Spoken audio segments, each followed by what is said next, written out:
Hi Langley Lovebirds, this is Mrs. Jones. For today's art lesson, it's for 3rd, 4th, and 5th graders, and we're doing one of my favorite lessons I used to do with 4th grade, and we're going to talk about the artist Hokusai, and Hokusai was a printmaker, and printmakers carve into wood or linoleum or things their image, and so he would carve into his wood and he would make one print, and then he would carve more lines and put the same piece of paper over and over. So to be a printmaker, you have to be really, really precise, okay? And so his picture print, the Great Wave, I have right here so you guys can see, has so many lines and details that it just became really, really famous. Mrs. Jones loves Hokusai's Great Wave because of all the movement and lines. So follow my finger. Your eyes kind of start here and then it goes up and around. So movement is the way your eyes go along the page. So you are going to do lines that create movement to make your own great wave. So I'm going to do a very quick demonstration of how to do Hokusai's great wave. But of course you can change yours and make it different. So I'm going to start here and I'm going to go all the way up just like his movement did before. And then I'm going to try to curve it around to make it look like the bubbles. And I don't want them all the same.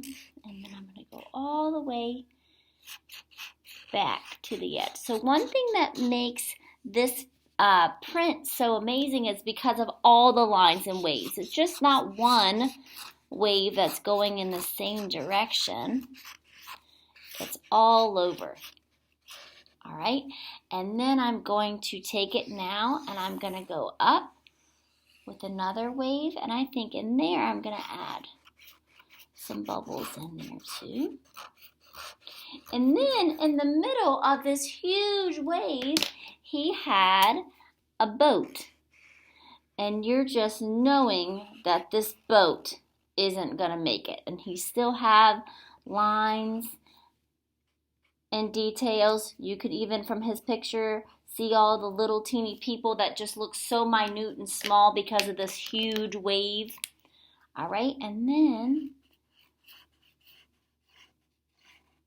in this wave, it had more pieces to it. I mean, this is a huge, great wave. But then he also had these other lines that drew your eyes into the picture, and that just make it interesting.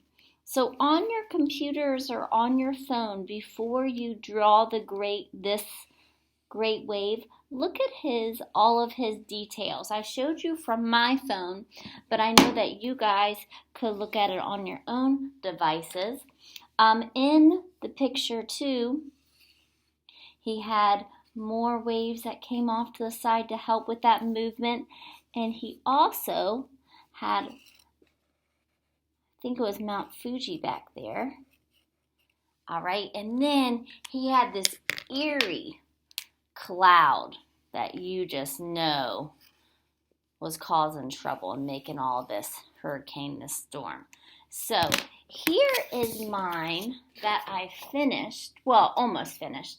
But look at all the movement and the lines that make this really interesting. This is why I'm doing it with 3rd, 4th, and 5th grade, because you guys know the more purposeful you are with your lines and the more details you add, the more interesting your picture is. That doesn't mean you just put lines all over in a sloppy hot mess. You have to be very purposeful for where you put your lines and how it creates this meaningful movement and this really eerie, scary feeling something's really bad happening with this great wave. So I hope you guys have fun doing your great wave. Like always, I love you and I miss you.